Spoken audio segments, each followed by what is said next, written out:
I am a pessimist, philosophically speaking. Think of Schopenhauer and Cioran, two of the most corrosive philosophers in recent history, but also Gnosticism and Buddhism. I agree that procreation is an extremely problematic act. It would be better if all of us voluntarily stopped reproducing and abandoned this horror show that is conscious and sentient existence. There are reasons why I choose to emphasize this in my writings, regardless of the subject being related to existential or political questions. I understand that there might be some confusion, since pessimist thinkers are viewed as apolitical or worse, conservative or even reactionary.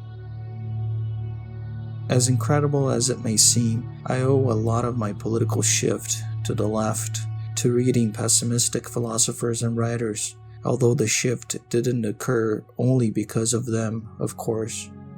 What touched me while reading these thinkers was the emphasis they gave to the innumerable sufferings conscious and sentient beings, that is, animals, including the Homo sapiens, go through. The antinatalist ethic is connected directly to the question of physical and mental suffering, as well as to the existential problem. I do not see these problems as obstacles we need to overcome heroically, like a Nietzsche or a Camus would. In reality, I see them as signs we were very unlucky to be born. But unlike other animals, we have a privileged position in nature. We're capable of denying the natural program, something the rest of the animals can't. The ethics of voluntarily renouncing the world is an answer to suffering.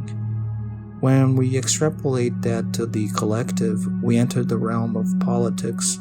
Politically, then, I defend that we should organize the polis, that is, the city, in such a way that the suffering of our species is minimized.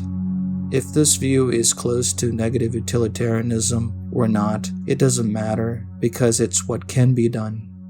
That is why I started to defend the existence of a robust welfare state that takes care of the destitute and promotes a minimum amount of comfort for all. This is a radical change in the way I think, which took years to happen, and it remains happening. For a long time, between 20 to almost 30 years of age, I followed the regular program of many middle-class fools. That is, I leaned toward the right, although I had leaned left before my 20s. Having made that clear, it is important to make something else clear. In the end of the day, I think that even if we achieve our most utopian dreams of liberation, that is, even if we are capable of forging a more fraternal and less predatory society, there will still exist a nefarious background behind the phenomenon of life. In special, life equipped with sensations and consciousness, animal life, will remain a constant struggle to fill literal voids such as hunger, self-preservation and reproduction instincts, and existential voids such as boredom, lack of a higher meaning to life and its sufferings.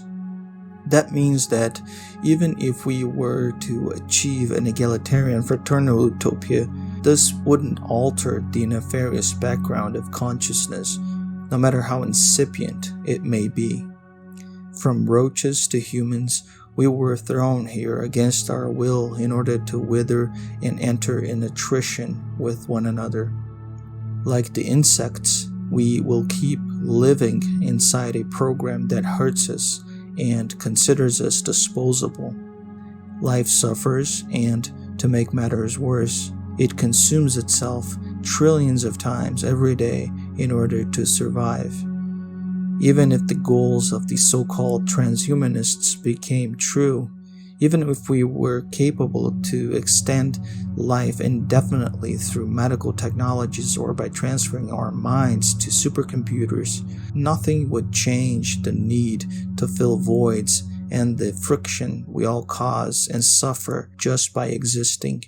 We will always need to consume energy in order to survive, which is equivalent to always having to feed, which is a way to fill a literal void. Besides, we will continue having an enormous existential void. Like Julio Cabrera would say, the existential frictions would continue to haunt us even if we were immortals. There is a moment in the book Drawn and Quartered in which Cioran writes that Pliny the Elder considered man superior to the gods because they can commit suicide, something that is denied to immortal deities. Cioran uses this as proof of the inferiority of Christian theology compared to pagan philosophy. According to him, invoking wisdom is never to invoke Christian wisdom. The point I want to make here is that, yes, absolute immortality can be seen as a nightmare from which one is incapable of escaping. That is God's immortality. At least no serious trans-humanist defends immortality in absolute terms. We would still be dependent on energy sources, and we would still be able to die thanks to accidents and other misfortunes. Life destroys us. It cuts us up in pieces. There is nothing we can do to remedy this. Today, the Western world and its peripheries are seeing a dreadful increase in fundamentalist irrationality, in white supremacism, and in neo-fascist political movements. In other words, the world right now tends to get even further away from a minimally fraternal society. Realistically, the struggle for a better world, if it wants to succeed, should last generations. It just so happens that it is not right to create new beings to suffer regardless of the circumstances. Certain aspects wouldn't change even if we were born in a utopia. Now, it is even worse to create new sentient and conscious beings in the hopes that they will take our side and fight our struggles. It's not a matter of resignation. We should fight for a better world now, today, with all our might. But it is not worth bringing new beings into the world to finish a task that, in the end, won't free us from our deepest condition. We are suffering beings, imprisoned in a material body made of flesh, a body that has its days numbered. In the best scenario inside this universe dominated by entropy and decadence, human life is like a forced labor camp where many are killed every day in an indiscriminate fashion. What can we say then about the least favorable scenarios? What can we say of human life in a territory dominated by religious fanatics, scandalous inequalities, abject poverty, and brutal criminals? Not even the few decent places in the world justify this endeavor, let alone the vast majority of indecent places. For those who are already here, it is worth trying to make the world a better place, even if we live in a place like Finland, which already has a high standard of living. But for those who inhabit the tranquility of nothingness, those that exist only in potentiality, it is not worth coming into existence. It wouldn't be worth it even if our existence was truly godlike.